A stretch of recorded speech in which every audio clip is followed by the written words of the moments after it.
Perkenalkan, nama saya Berlian Benyamina Rungkat.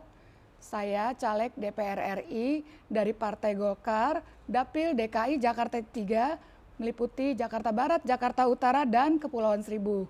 Keseharian saya adalah ibu rumah tangga sekaligus wira swasta bersama suami saya.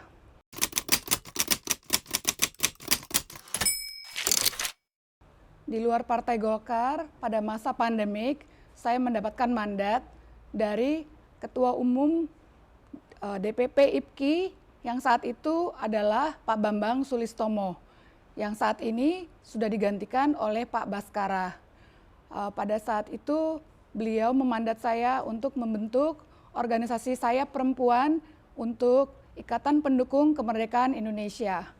Tidak mudah bagi saya untuk melakukan satu hal yang terjadi pada masa pandemik, karena banyak terjadi kemerosotan ekonomi dan juga kita sebagai ibu-ibu harus membantu anak-anak kita sekolah daring dan mengerjakan tugas-tugas maupun membimbing mereka pada saat menghadapi ujian. Tapi beruntung sekali semua perempuan-perempuan hebat bisa bersatu dan akhirnya kita bisa melakukan beberapa kegiatan, yaitu merayakan ulang tahun IPKI dan juga Hari Raya Kartini dan juga beberapa kali baksos. Untuk pemuda Pancasila, karena kebetulan sejak masa SMA saya bersekolah di SMA Perguruan Cikini yang notabene adalah sekolah dari putra Pak Yapto Suryo Sumarno. Saya sudah terbiasa bertemu dengan teman-teman pemuda Pancasila saat itu. Tapi ketika kawan saya menjadi ketua MPW DKI yaitu Ilyas Abdullah, tentu saja saya bersedia untuk membantu dia untuk menjadi bagian dari pemuda Pancasila MPW DKI.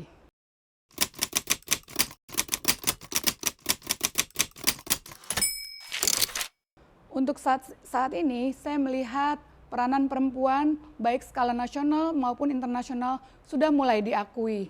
Terbukti ketika G20 ada juga W20. Lalu untuk skala nasional saya melihat kesempatan perempuan untuk mewakili keterwakilan suara perempuan di parlemen 30%. Untuk ke depan saya juga berharap mungkin bisa lebih dari sekedar 30%, bisa menjadi 40%, bahkan 50%. Karena menurut saya perempuan itu lebih presisi.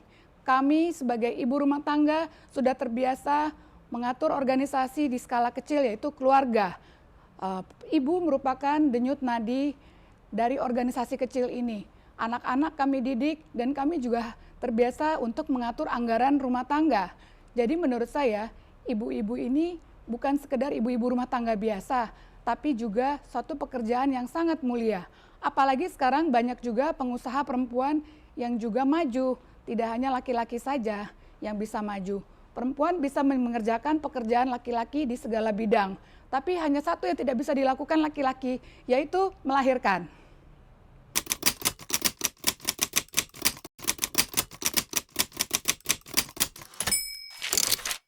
Persiapan saya di Dapil DKI Jakarta 3, saya melakukan pendekatan langsung ke masyarakat.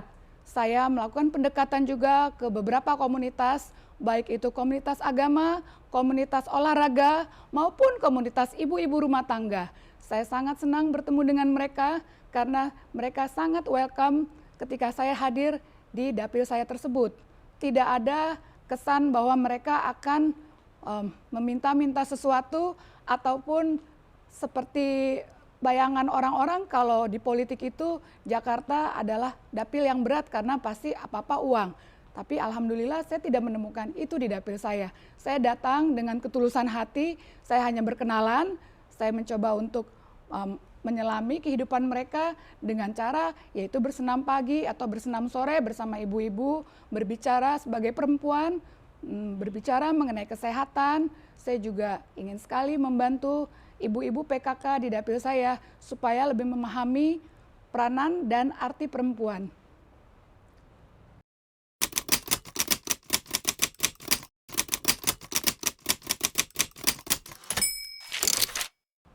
nama-nama besar seperti Ahmad Zaki Iskandar ataupun Erwin Aksa adalah tokoh-tokoh di Partai Golkar yang juga memiliki pengaruh yang sangat kuat. Saya justru merasa bersyukur ada dua senior saya turun di dapil ini. Ini membuat Golkar mempunyai kesempatan untuk mendapatkan kursi. Apabila di tahun 2019 Golkar belum berhasil mendapatkan kursi, di 2024 saya berharap Golkar akan mendapatkan minimal 2 kursi. Syukur-syukur bisa dapat 3 kursi.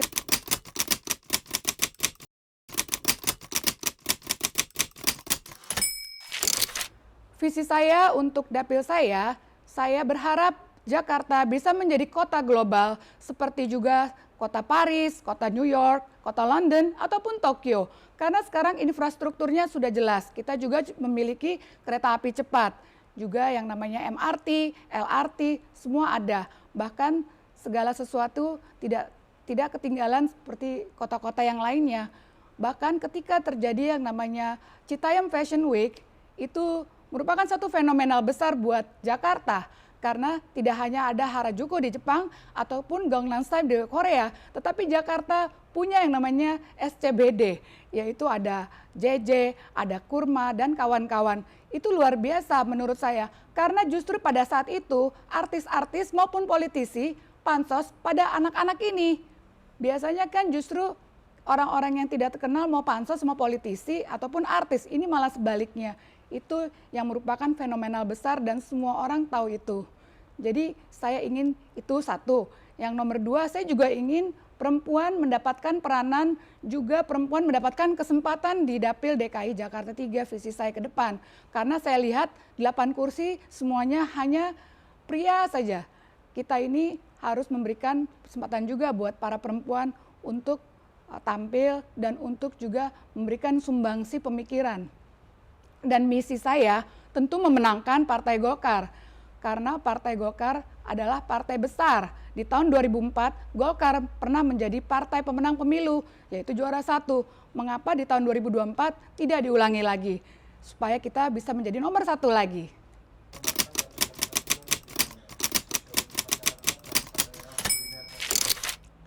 Dapil DKI Jakarta 3 merupakan dapil yang majemuk, baik secara sosiologi, kemasyarakatannya maupun perekonomian.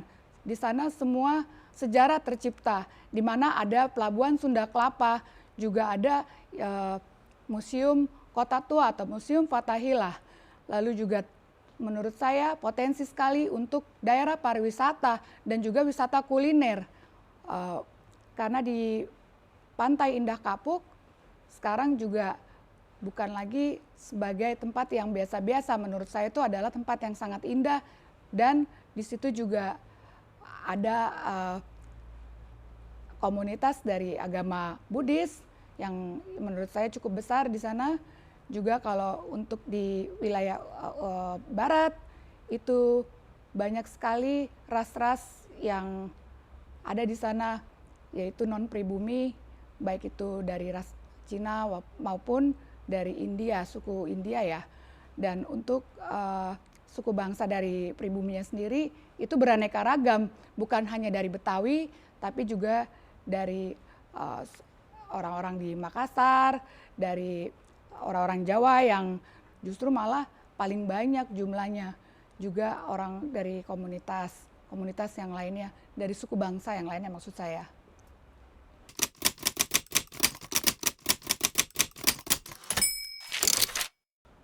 Permasalahan narkotika itu tidak bisa diselesaikan oleh satu orang saja. Kebetulan memang Pemuda Pancasila baru membuat satu badan, yaitu BPPN, Badan Penanganan dan Penanggulangan Narkotika. Saya akan mencoba mengajak kawan saya untuk berkolaborasi di dapil saya. Dari internal, itu peranan yang ibu dan juga guru itu sangat besar, karena anak-anak yang kurang perhatian, yang mungkin juga tidak mendapatkan pendidikan agama yang baik di rumah, itu lebih mudah untuk terjerumus. Dan untuk orang-orang dewasanya juga menurut saya itu ada desakan kebutuhan ekonomi. Mereka lebih senang berjualan narkoba daripada mencoba peluang bisnis yang lain, UMKM yang lain. Jadi semua itu harus dilakukan secara bersama-sama. Semoga nanti saya bukan hanya sekedar berjanji, tapi semua elemen harus membantu untuk menanggulangi narkoba. Dan menurut saya narkoba itu tidak hanya di Jakarta Utara, karena di wilayah lain pun pasti terjadi ancaman ya untuk generasi masa depan, karena mereka yang sudah terkena narkoba akan sulit sekali untuk menyelesaikan sekolah ataupun mencari pekerjaan lain karena otak mereka sudah tergantungan dan kecanduan. Dan untuk yang sudah kecanduan kita harus bantu mereka untuk terlepas dari ketergantungan narkoba.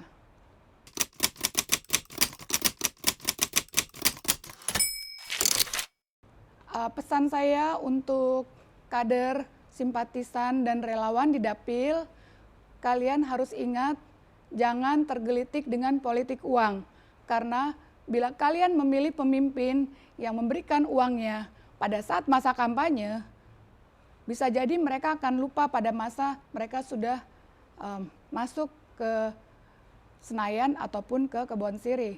Jadi menurut saya lebih baik berpikir 1000 kali, karena untuk apa kalian gadaikan 5 tahun ke depan hanya dengan uang 500.000 untuk 5 tahun. Artinya satu hari Anda cuma dikasih 200 sampai 250 perak lah ya per hari. Itu terlalu murah untuk mendapatkan pemimpin yang berintegritas dan mampu untuk mengabdi dan berbuat untuk masyarakat. Jadi menurut saya hati-hati dengan politik uang, harus pilih pemimpin yang cerdas, karena kita juga tahun 2025 memasuki bonus demografi sampai dengan 2038 yang hanya terjadi sekali dalam satu peradaban.